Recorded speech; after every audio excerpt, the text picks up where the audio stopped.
Hello，大家好，我们来看一下这个跟丢就刚刚出的这个业绩报告，我个人是觉得不错，但是股价确实没有什么给力。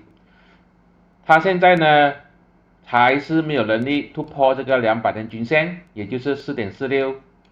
但是呢，好事是说它已经是站上去了这个蓝色线跟这个灰色线，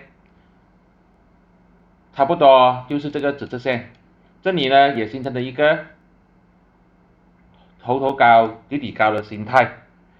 现在只要它再突破了这个前高阻力，也就是4.60左右，这个呢就是一个马头讯号。突破4.60就形成一个头头高底底高的上升趋势，这个肯定就是一个马头讯号。